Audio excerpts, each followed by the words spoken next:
hacer ahora. Vamos a hacer un viaje. Un viaje sobre los debates que transcurren en Latinoamérica. Muchos de ellos, ese debate de ideas, de narrativas, ha significado en muchos de nuestros países, quiero decírselo con toda franqueza, una tragedia.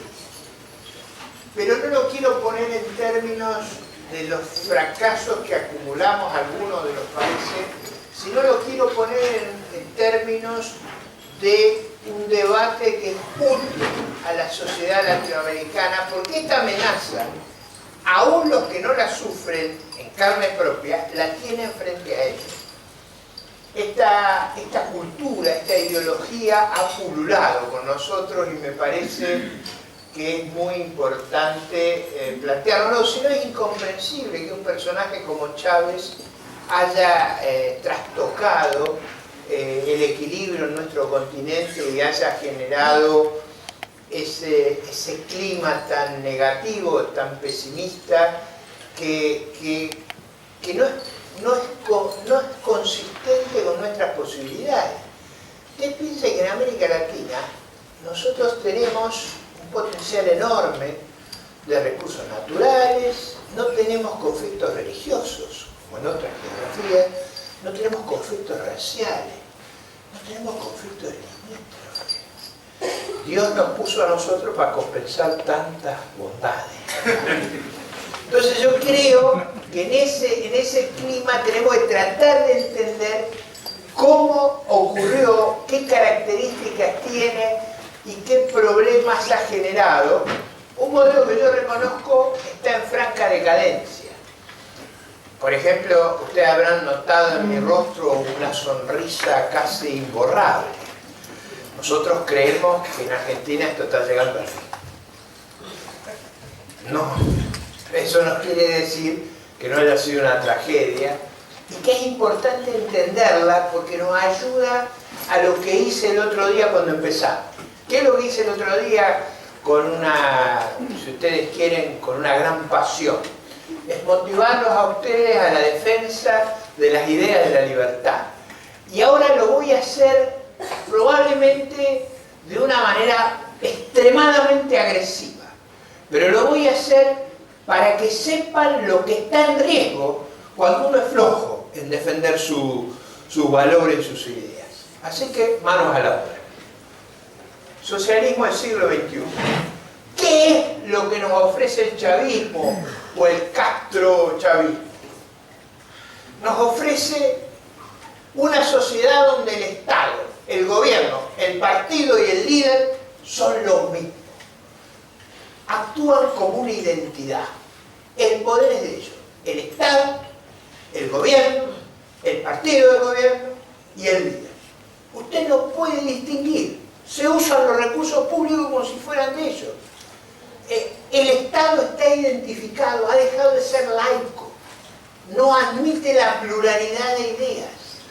Es y está al servicio de la ideología dominante. No hay límites en eso, no hay distinción. ¿Cuál es la característica central para entenderlo desde nuestra perspectiva? Ellos son los dueños de todo. La propiedad en un régimen como ese es un privilegio. O sea, uno es propietario porque Chávez, Cristina, Correa, Ortega me ha otorgado la propiedad. Pero como me la otorga, me la quita. Es un privilegio la propiedad. La propiedad es lo que el rey da. Y uno, cuando a uno le da esas canonjías, se vuelve vasallo de quien otorga esos privilegios. Entonces, ¿cómo se otorga? Se pierde. ¿Qué característica tiene una sociedad como la del socialismo del siglo XXI? En esas sociedades no hay intermediación ni representatividad, no hay sociedad civil, no hay en el fondo partidos políticos con los controles y balances que implican tales mecanismos. Hay una relación, en eso de Chávez, Cristina, Correa, son paradigmáticos. Las relaciones entre el líder y la masa. O sea, ustedes piensen lo que eran los discursos de Chávez. interminables. Cadenas informativas, televisivas, radiales, todos los días. Donde él establecía, nosotros un poquito menos en Argentina, pero Cristina gasta muchas horas por día preparando la cadena. Ese control mediático es esencial en el proceso de formación de ideas. En el caso de Chávez era abrumador, era paradigmático, ese aló presidente que duraba horas, donde el tipo hablaba, cantaba, bailaba, estaba en el living de nuestra casa todo el tiempo. Cristina no tiene esas habilidades porque queda ridícula cuando, no sé si alguno vio cuando bailó, hizo el pajarito, ¿no? Hay ciertas aptitudes histriónicas que uno tiene que tener, que tenía Chávez, que no tiene Cristina. Pero el otro factor esencial de este régimen es la permanente movilización. En todos estos países hay movilizaciones de masas enormes, que tienen un doble sentido: galvanizar los propios y aterrorizar a los contrarios. Los contrarios, todos los que nos hemos opuesto, somos visitados. Somos agredidos. Yo no sé si a usted le ha pasado, pero a mí me ha pasado que me venga una de esas gigantescas patotas a visitar. Mi suegra falleció después, pero mi suegra me decía: ¿por qué no te callas por un tiempo? Por lo menos hasta que yo me muera, para que no vengan estos tipos a visitarnos a la casa. Ese factor de permanente movilización genera un clima de intimidación notable. Y hay que entenderlo, por eso es tan difícil enfrentar este tipo de organización. ¿Cuál es la otra característica que hemos discutido mucho en los seminarios? Yo ahora lo voy a poner con toda agresividad. Lo que yo llamo el democratismo. ¿Qué es el democratismo? Es la idea que si yo tengo la mayoría electoral, yo puedo hacer lo que quiero.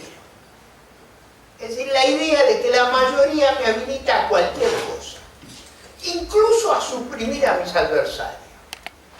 El alcance de la mayoría es ilimitado. Es el único criterio válido de legitimidad. Permite avasallar a las minorías, los derechos civiles, la autonomía económica. Yo tengo la mayoría, puedo hacer lo que se me canta. Y ese criterio es muy importante porque para nosotros, y quiero ponerlo frente a ustedes con toda claridad, el argumento, para nosotros, la mayoría es un principio, en realidad, no muy bueno. Es un principio que lo hemos adoptado porque entre los que había alternativo para preservar los derechos individuales y gestionar el gobierno es el mejor. Pero no es que es el criterio final sobre el cual vamos a organizar y resolver nuestras vidas. La mayoría es para cuestiones colectivas en las cuales no tenemos más remedio que adoptar un criterio. La otra característica es el carácter fundacional del régimen. Esta es una característica central. En mi país, Cristina cree que la historia comenzó cuando ellos llegaron. El 25 de mayo de 2003 comenzó la historia, con una salvedad: los héroes de la independencia. Ahí no se atreve. Digo, para contar algo simpático, nosotros tuvimos varios héroes de esta independencia, muy notorio, muy conocido internacionalmente, San Martín por su protagonismo internacional. Pero hubo uno que tuvo tanta importancia como él, que fue Manuel Belgrano, que fue un gran pensador liberal, pero que después fue el general del ejército que se ocupó del norte argentino. Belgrano era un gran intelectual. Entre otras cosas, un hombre que sacrificó, un hombre riquísimo, que sacrificó todo en la lucha de la independencia, un hombre muy buen mozo y famoso por su atractivo con el sexo opuesto. Cristina, en el delirio en el que hemos vivido, ha dicho que seguramente hubiera sido su amante. Pero con la característica, porque nunca ha faltado, nunca, la arrogancia es una característica de la gente que con ella se hubiera quedado. Así, imagínense el carácter fundacional es, antes de ello no había nada, ellos hacen tabla rasa, empieza el mundo con ellos. Eso es muy importante para entender la naturaleza del régimen. La otra característica de lo que enfrentamos, el paradigma que enfrentamos en Latinoamérica, es un inmenso aparato clientelista, que tiene muchas características. Por ejemplo, la bolsa de alimentación, todos los permisos de racionamiento dependen de ellos. Uno depende. Mi mujer teorizaba que si Cristina, digamos, derivaba en el chavismo, a lo mejor lograba yo adelgazar, porque seguramente me retirarían la tarjeta 2x3 por no aflojar. Pero digo, imagínense ustedes en Cuba, ¿no? A usted le retiran la tarjeta de racionamiento y usted se vuelve muy razonable, porque no puede comer si no está la tarjeta. Entonces, ese mecanismo, ese inmenso aparato clientelista, vuelve a toda la sociedad vasalla. ¿Cuál es el otro mecanismo?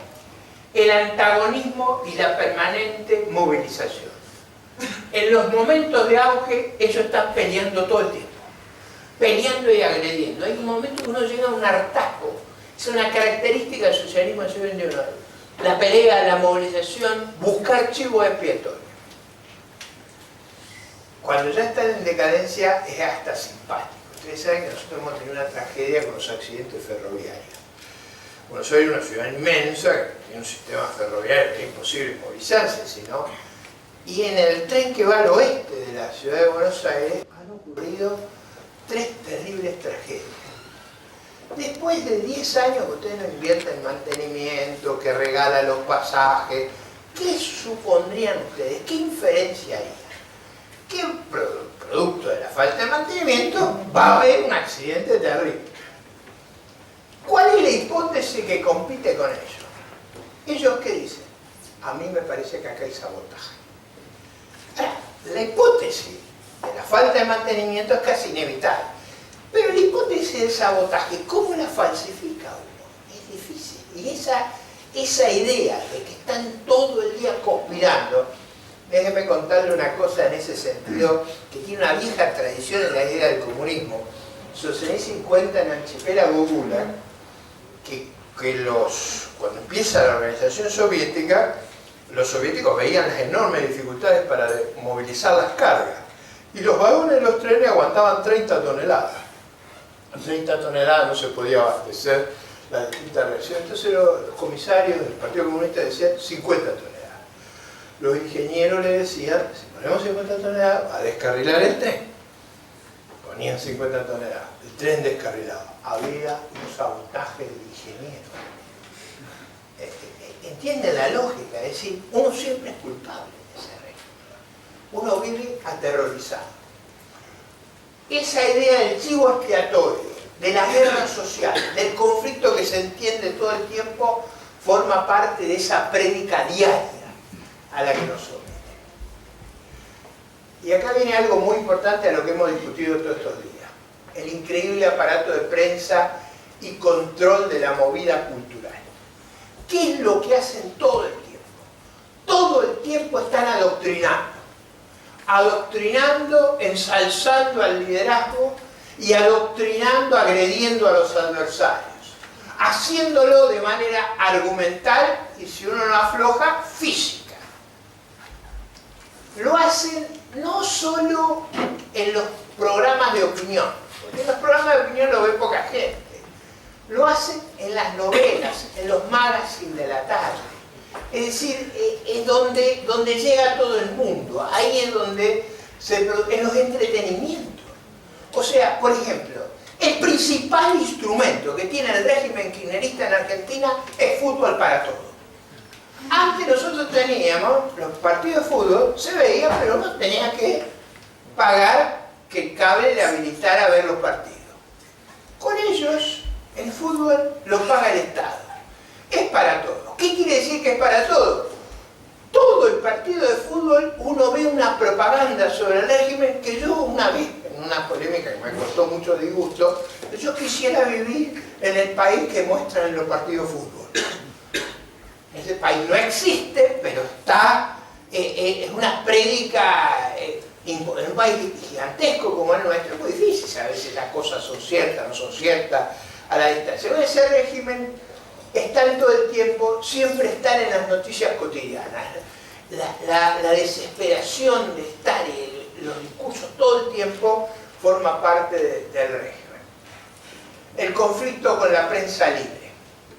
Quizá la batalla, y afortunadamente en la Argentina la batalla que perdieron fue con la prensa libre.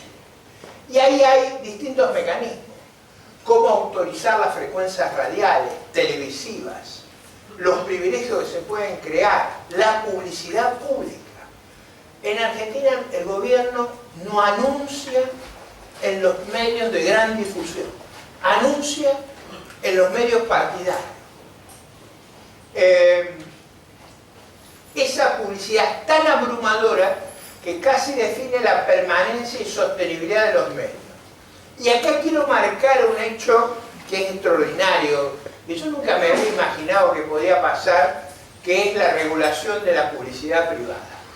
En la Argentina, el gobierno, y digo el caso de Argentina, Chávez fue peor todavía porque fue capaz de atrocidades más grandes, pero en la Argentina persuadieron a los supermercados a no hacer publicidad en los diarios para quebrar a los diarios. O sea, no es simplemente que la publicidad oficial sesga la opinión pública, fomenta medios que no tienen lectores, castiga a los que lo tienen, sino que induce incluso a las grandes cadenas de supermercados a no publicitar. Imagínense que eso destruye la competencia, eso genera un nivel de opacidad imposible de sostener, y sin embargo eso funciona. Y no hubo un solo papel escrito sobre eso, hubo una llamada telefónica. Ni se te ocurra poner publicidad en los medios periodísticos.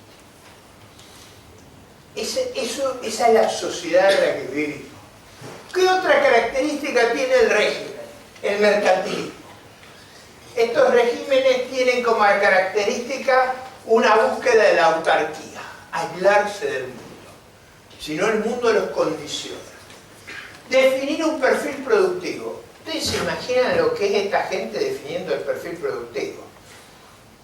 En términos de la locura que han ocurrido, nosotros hemos logrado dejar de ser competitivos en trigo y carne. Para lograr que Argentina pierda competitividad en trigo y carne, que es un esfuerzo grande. Chávez en un lago de petróleo logró crear una crisis energética. Es difícil hacerlo, pero es esa idea loca de generar el cierre económico, el aislamiento y la catástrofe de productividad, conjuntamente con una enloquecedora regulación. Ese es el mundo en el que vivimos. ¿Qué otra característica tiene el socialismo del siglo XXI? El corporativismo. El Estado organiza la producción y la recompensa. No es la competencia, la concurrencia, la creatividad, la imaginación, el talento empresarial. No, es el Estado que dice qué va a producir y cuánto le va a tocar a cada uno. En ese esquema, cada gremio empresarial o sindical le debe un favor al poderoso. Como ustedes le deben un favor y como pululan los subsidios cruzados, la única respuesta que uno tiene que tener es que tiene que tener amigos en el poder. Porque si uno no tiene amigos y le retiran el subsidio, lo quiebran. Eso lo que genera es el adocenamiento de la sociedad y genera las consecuencias que hemos visto. ¿Cuál es la otra característica del régimen del socialismo del siglo XXI? El estatismo. Este régimen es profundamente estatista porque pretende que la propiedad pública sea la respuesta a la caída de la inversión y al desbarajuste asignativo existente. Eso inexorablemente lleva a la inviabilidad fiscal y al financiamiento inflacionario. Y eso inevitablemente, como lo hemos visto en otras experiencias latinoamericanas, como se lo ve en Venezuela hoy, ustedes piensen que el tipo de cambio oficial es 6 y el paralelo es 48, o sea, es prácticamente 8 veces el tipo de cambio. Es imposible. Hay una dominicana acá que no voy a identificar, simplemente, que me contaba que a ella se le caían las lágrimas viviendo en Argentina cuando pusimos el cepo. Porque el cepo empieza a trabar, empieza a condicionar. Uno tiene que ir a buscar amigos o tiene que ir a ilegalidad. Y uno empieza a ser perseguido. No simplemente por razones de defensa. El Estado se convierte en un botín y en cajas a apropiar. En Argentina todo el debate político es que caja me toca. La caja, o sea, lo que se recaude, y en Venezuela ni se imaginan lo que es el... Usted piense que PDVSA era probablemente la mejor empresa latinoamericana. Tenía 30.000 funcionarios y producía 3.600.000 metros cúbicos. Hoy tiene 120.000 funcionarios y produce 2.400.000. Vale. Digo, para tener una idea de las consecuencias. La boliburguesía. Este es un tema que viene de Venezuela, pero es muy importante para entenderlo. En la boliburguesía, en un régimen como esta, la clave es ser expertos en mercados regulados. Este es un eufemismo. ¿Qué quiere decir ser experto en mercados regulados? Ser amigo del poder. O sea, saber cómo ser cortesano. No deja de ser empresario para ser cortesano. Ahí aparecen los peajes del intervencionismo estatal. Usted en cada paso tiene que conseguir un amigo. Como decía una amiga mía ecuatoriana, me decía, usted siempre conoce a alguien que le saca las cosas de la aduana. Con un no sé cómo se dice acá. Sí, coima, cohecho, un incentivo, En Argentina le dicen el lubricante. ¿Qué es lo que ocurre en esa sociedad? Porque esa sociedad vive una tragedia. ¿Cómo reacciona la sociedad a eso? Reacciona con la informalidad. Yo quiero contarles a ustedes lo que nos pasa con la informalidad. Lo iba a poner como placa, pero después me iba a llevar mucho tiempo y no. Chile tiene 17 millones de habitantes. Argentina tiene 41 millones. El empleo formal de Chile, la gente que paga impuestos, paga contribuciones sociales, es igual que la de Argentina. El número es el mismo. No es que nosotros trabajamos menos. Simplemente en Argentina la reacción a ese sistema, ¿cuál es? Es que todos nos declaramos subjetivamente exentos. O sea, la reacción social a eso es una condonación generalizada de evasión y todo el mundo trata de escaparse de los impuestos que son extraordinariamente elevados. Este tema a mí me preocupa, que un poco a Axel le va a gustar, la jeringosa conceptual y el aura mesiánica. Esta gente inventa unos términos que son incomprensibles para mí. El modelo en Argentina, el proyecto se llama el modelo de acumulación de matriz diversificada y cohesión social. Nadie sabe qué significa eso, pero parece algo muy importante que ninguna mente normal está en condiciones de comprender. Esa inasibilidad de los conceptos genera fetiches. ¿Cuáles son los fetiches? Bueno, los fetiches es que tenemos que confiscar empresas. ¿Cómo puede ser que los españoles sean dueños de la empresa petrolera? Es decir, genera una actitud casi religiosa y mística. Por ejemplo, Cristina no se refiere al expresidente como su marido, como el expresidente. Eran presenciados. Ella siempre se refiere a él. A él. Como si estuviera contemplándonos. Digo, la necrofilia. La necrofilia. ¿Ustedes se acuerdan lo que duró el velatorio de Chávez. No duró más porque no se podía controlar. El tropicalismo atenta contra la necrofilia. O sea, esa cosa religiosa, porque ellos son fundantes del nuevo sistema y él está ahí guiando. No digo esto porque ese elemento místico es un elemento que de nuestra racionalidad es difícil combatir. Yo no tengo ningún él o ella. Mi mujer cada vez que digo ella me dice no ni se te ocurra. Le digo porque me estaría mandando al otro mundo, ¿no? A ver, la sucesión como problema principal. Bueno, uno de los grandes problemas.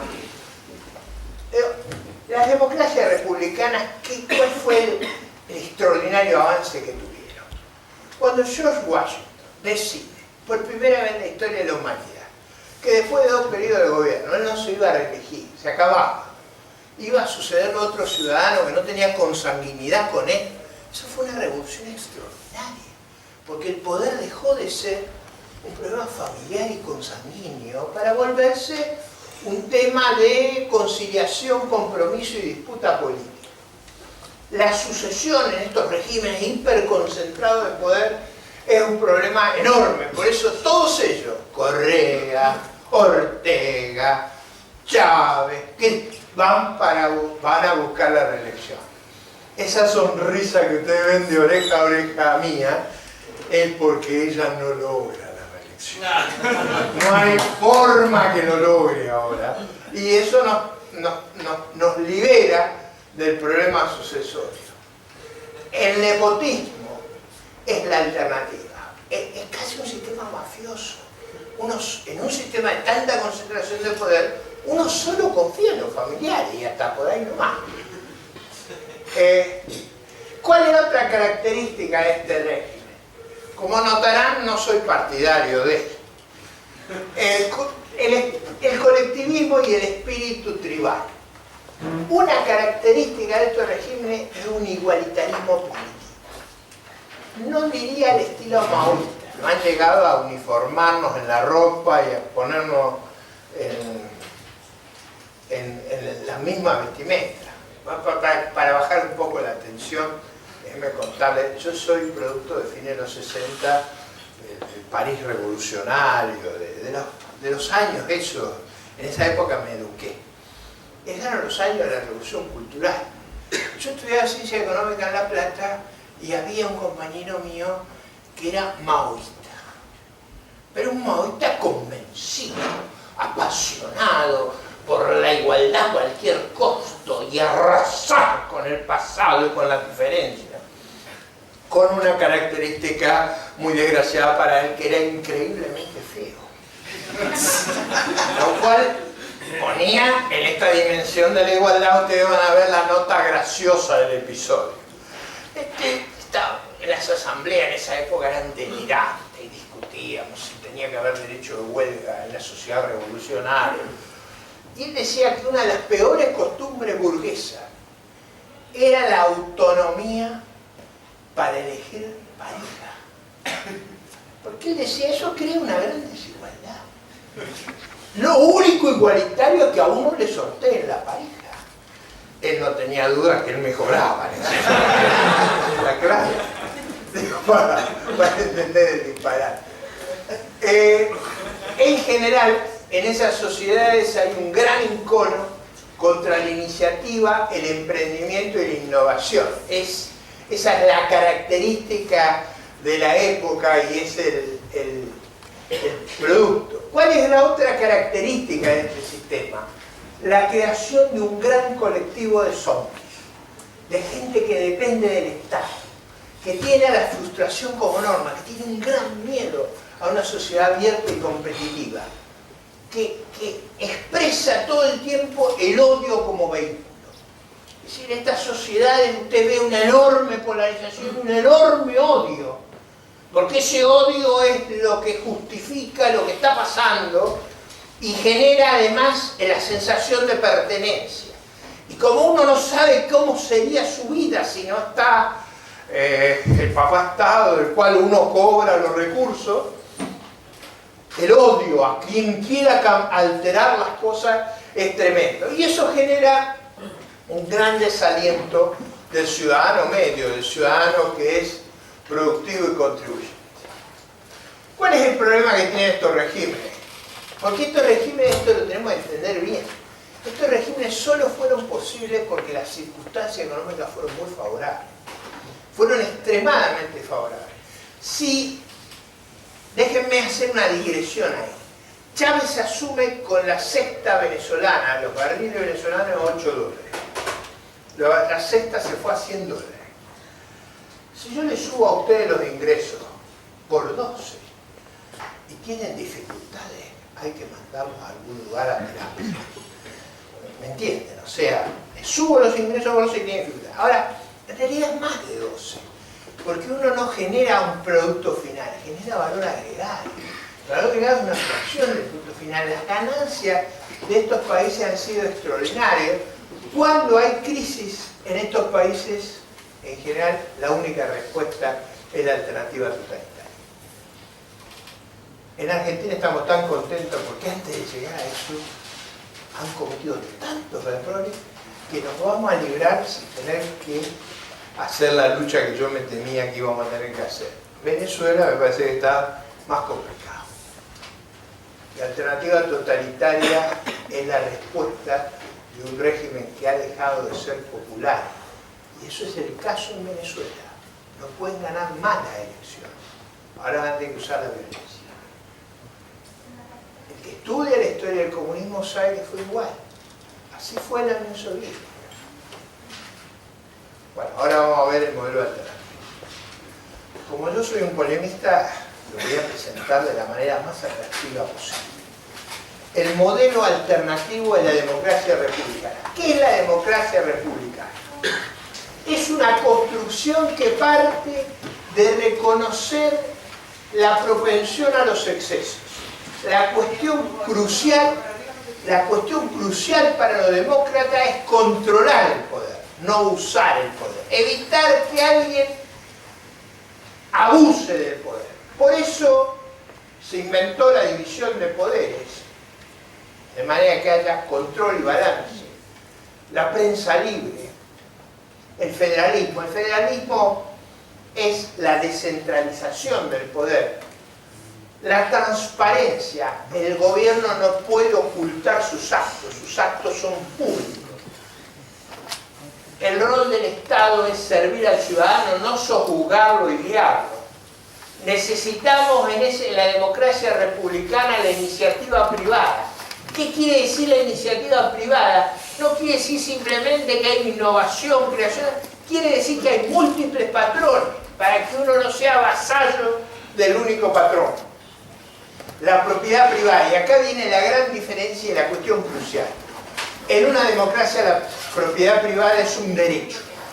Es un derecho que tenemos para evitar ser avasallados. Acuérdense que el socialismo del siglo XXI era un privilegio que me daba el monarca o el que ejerce el poder. Y ese rol social y político de la propiedad privada no lo subestimemos. No hay democracia política si no hay un régimen de propiedad privada extendida. No es cierto que pueda haber libertad política con sojuzgamiento económico. La inserción en el mundo. Las democracias republicanas reconocen la importancia de insertarse en el mundo y de aprovechar las oportunidades que el mundo da y el aumento de productividad implícito en esa inserción en el mundo. Son sociedades que valoran no las órdenes, sino el consenso que surge de los contratos.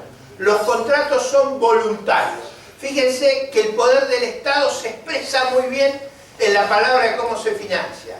Cuando decimos cómo financiamos el Estado, decimos impuestos, tributos, gravámenes, violencia.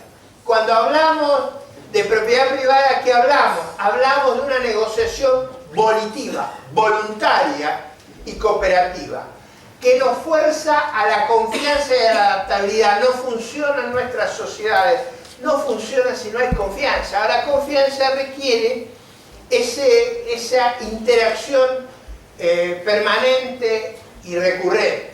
Y eso implica la ausencia de servidumbre y vasallaje. Implica también, y esto lo tenemos que entender, que una democracia republicana tiene que tener una política social. ¿Qué es la política social de la democracia republicana? Es recuperar oportunidades. Es generar oportunidades donde no las había. Es atenuar el infortunio en los ancianos, en los niños, en la educación, en la salud, en la infraestructura. No es meterse en cada cosa, sino crear oportunidades, ampliar oportunidades. Y la otra característica de una democracia republicana es la transparencia. Ustedes se imaginan, esta no hago distinción en Chile, ustedes se imaginan al presidente Elbe, al presidente Frey, al presidente Lago, a la presidenta Bachelet, al presidente Piñera, tenerlo ocultos, incluso no rendir cuenta de lo que hace, ocultar sería imposible, sería inaceptable para la sociedad. Nadie puede preguntarle a Chávez nada, a Correa nada y a Cristina nada. Esa transparencia es un antídoto formidable contra la corrupción. Acá viene un tema que a veces los demócratas omitimos, pero que es importante ponerlo sobre la mesa. No es verdad que podemos tener cualquier liderazgo. Necesitamos que el liderazgo sea ejemplar. Necesitamos dar y volvernos paradigmáticos. Y eso es muy importante porque la decadencia en nuestras sociedades muchas veces está asociada a esos tres males. La pérdida de la moral administrativa. La corrupción hace un daño enorme a la credibilidad de la democracia republicana. La limpieza del sufragio. No hay legitimidad en una sociedad fraudulenta. Y la necesidad de evitar toda discriminación. Las sociedades abiertas son aquellas que no discriminan ni por el color de la piel, ni por la convicción religiosa, ni por la raza. Son sociedades que lo que le preguntan es su mérito y su esfuerzo, no otra cosa. ¿Por qué hemos tenido crisis en nuestras democracias? Y acá viene un punto que es muy vital para preservar los riesgos que corremos. Un instrumento vital en las democracias republicanas son los partidos políticos. Y la clave de la decadencia de la democracia republicana, la clave de lo que pasó en Venezuela, en Ecuador, en Argentina, es la pérdida de representatividad, la ineficacia del funcionamiento del Estado, la captura y el saqueo, la falta de transparencia de los procesos, la ausencia de renovación.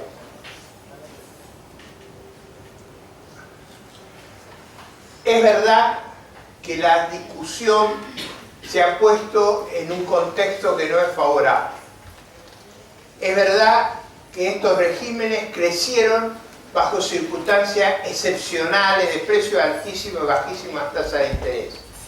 Es verdad que el inmenso costo que han tenido estos regímenes es que después de 10 años increíbles, yo lo digo con una enorme tristeza, después de años increíbles, ¿qué ha quedado en Venezuela? ¿Qué ha quedado en Argentina?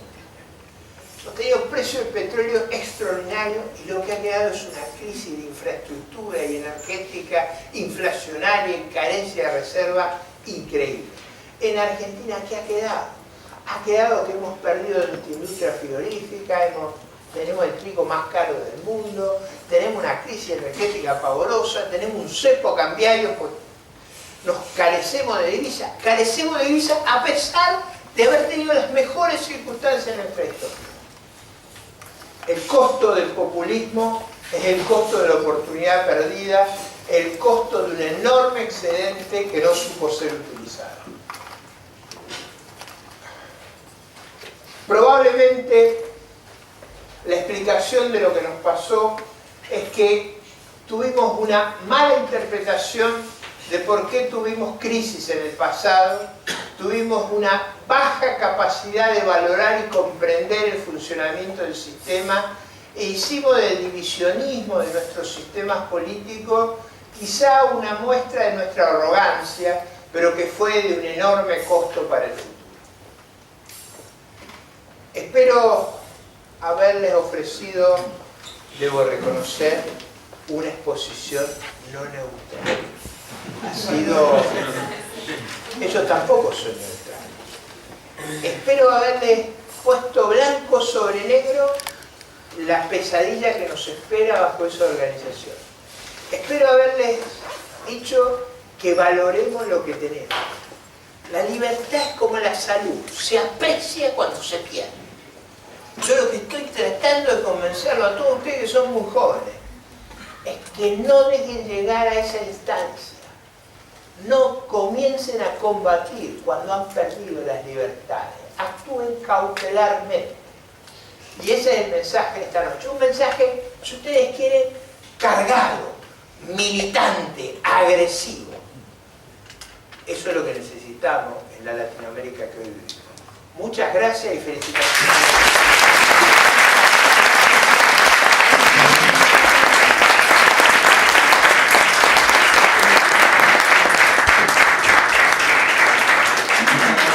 Ricardo, no sé si tenemos unos minutos para preguntas. ¿Si hay alguna pregunta?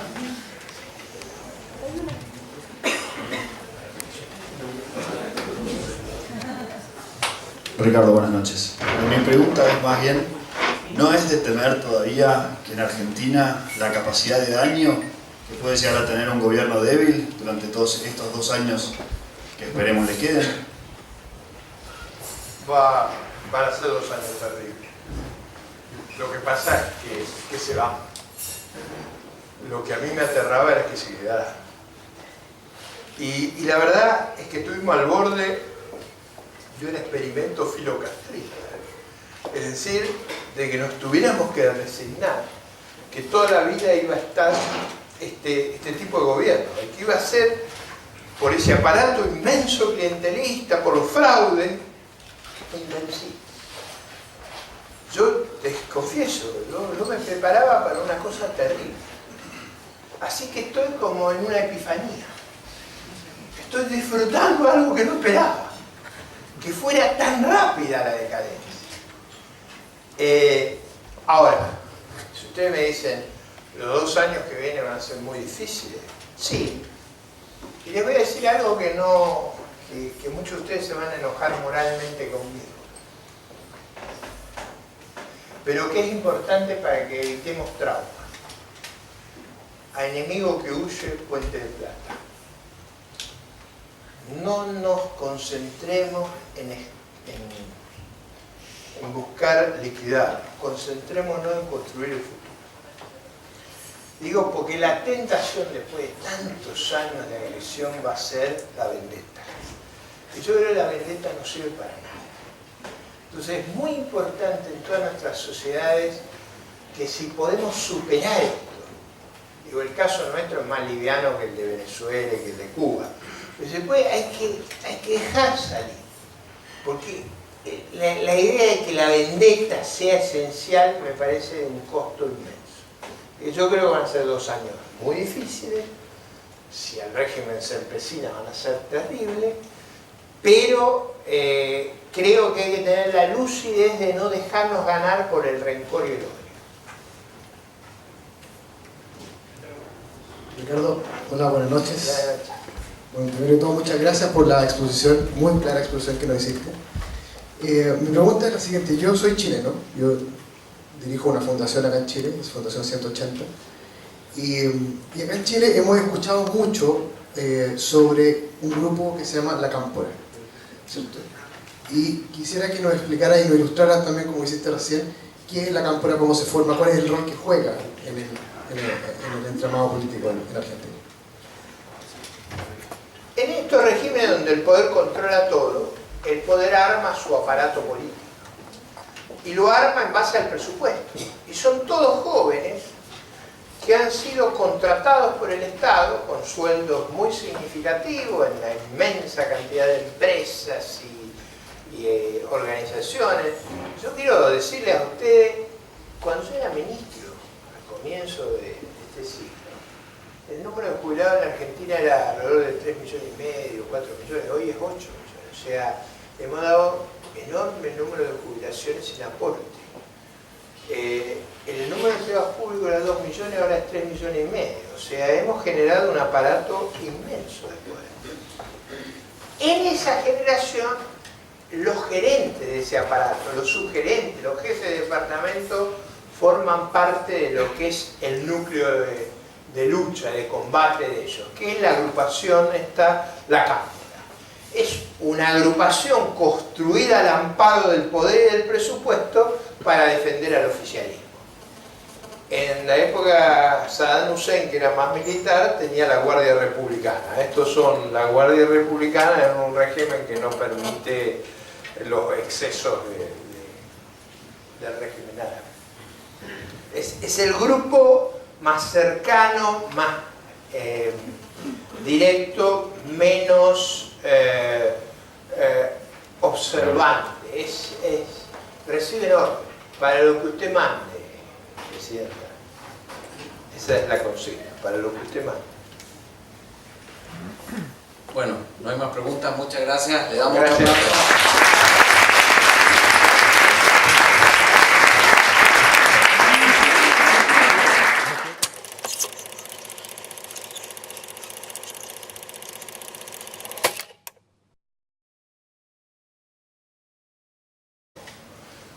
Actúan como una identidad. El poder es de ellos. El Estado, el gobierno, el partido de gobierno y el líder. Usted no puede distinguir. Se usan los recursos públicos como si fueran de ellos. El Estado está identificado, ha dejado de ser laico. No admite la pluralidad de ideas. Es y está al servicio de la ideología dominante. No hay límites en eso, no hay distinción. ¿Cuál es la característica central para entenderlo desde nuestra perspectiva? Ellos son los dueños de todo.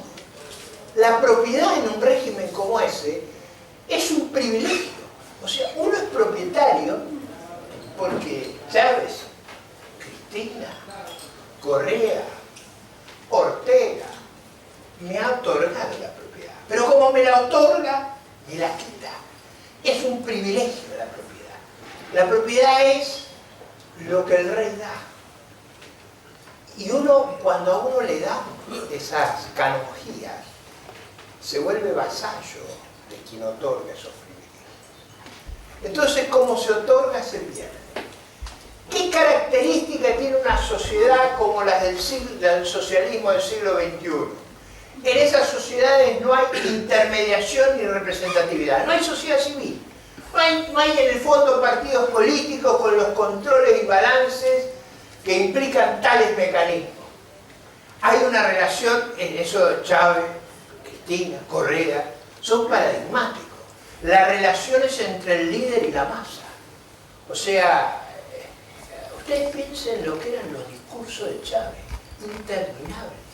Cadenas informativas, televisivas y radiales todos los días, donde él establecía, nosotros un poquito menos en Argentina, pero Cristina gasta muchas horas por día preparando la cadena.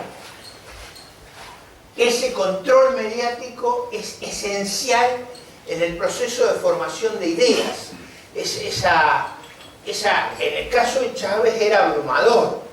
Era paradigmático, ese aló presidente que duraba horas, donde el tipo hablaba, cantaba, bailaba, estaba en el living de nuestra casa todo el tiempo. Cristina no tiene esas habilidades porque queda ridícula cuando, no sé si alguno vio cuando bailó, hizo el pajarito, ¿no? Hay ciertas aptitudes histriónicas que uno tiene que tener, que tenía Chávez, que no tiene Cristina. Pero el otro factor esencial de este régimen es la permanente movilización. En todos estos países hay movilizaciones de masas enormes, que tienen un doble sentido: galvanizar los propios y aterrorizar a los contrarios. Los contrarios, todos los que nos hemos opuesto, somos visitados, somos agredidos. no tenemos conflictos religiosos, como en otras geografías, no tenemos conflictos raciales, no tenemos conflictos limítrofes. Dios nos puso a nosotros para compensar tantas bondades. Entonces yo creo que en ese clima tenemos que tratar de entender cómo ocurrió, qué características tiene y qué problemas ha generado. Un modelo que yo reconozco está en franca decadencia. Por ejemplo, ustedes habrán notado en mi rostro una sonrisa casi imborrable. Nosotros creemos que en Argentina esto está llegando al fin. No, eso no quiere decir que no haya sido una tragedia y que es importante entenderla porque nos ayuda a lo que hice el otro día cuando empezamos. ¿Qué es lo que hice el otro día con una, si ustedes quieren, con una gran pasión? Es motivarlos a ustedes a la defensa de las ideas de la libertad. Y ahora lo voy a hacer probablemente de una manera extremadamente agresiva. Pero lo voy a hacer para que sepan lo que está en riesgo cuando uno es flojo en defender sus valores y sus ideas. Así que, manos a la obra. Socialismo del siglo XXI. ¿Qué es lo que nos ofrece el chavismo o el Castro-chavismo? Nos ofrece una sociedad donde el Estado, el gobierno, el partido y el líder son los mismos. Yo no sé si a usted le ha pasado, pero a mí me ha pasado que me venga una de esas gigantescas patotas a visitar. Mi suegra falleció después, pero mi suegra me decía, ¿por qué no te callas por un tiempo? Por lo menos hasta que yo me muera, para que no vengan estos tipos a visitarnos a la casa. Digo, ese factor de permanente movilización genera un clima de intimidación notable. Y hay que entenderlo, por eso es tan difícil enfrentar este tipo de organización. ¿Cuál es la otra característica que hemos discutido mucho en los seminarios? Yo ahora lo voy a poner con toda agresividad. Lo que yo llamo el democratismo. ¿Qué es el democratismo? Es la idea que si yo tengo la mayoría electoral, yo puedo hacer lo que quiero. Es decir, la idea de que la mayoría me habilita a cualquier cosa, incluso a suprimir a mis adversarios. El alcance de la mayoría es ilimitado. Es el único criterio válido de legitimidad. Permite avasallar a las minorías, los derechos civiles, la autonomía económica. Yo tengo la mayoría, puedo hacer lo que se me canta. Y ese criterio es muy importante porque para nosotros, y quiero ponerlo frente a ustedes con toda claridad, para nosotros, la mayoría es un principio, en realidad, no muy bueno. Es un principio que lo hemos adoptado.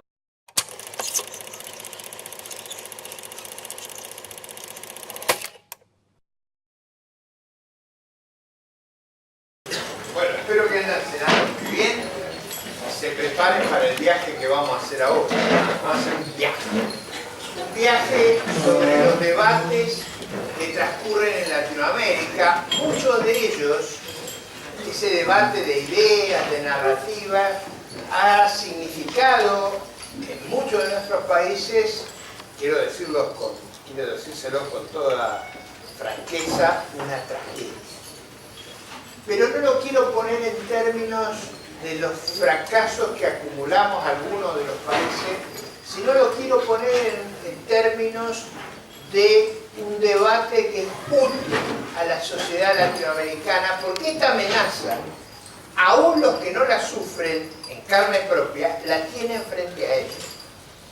Esta cultura, esta ideología ha pululado con nosotros y me parece que es muy importante plantearlo. Si no, es incomprensible que un personaje como Chávez haya trastocado el equilibrio en nuestro continente y haya generado ese clima tan negativo, tan pesimista, que no es consistente con nuestras posibilidades. Usted piensa que en América Latina nosotros tenemos un potencial enorme de recursos naturales,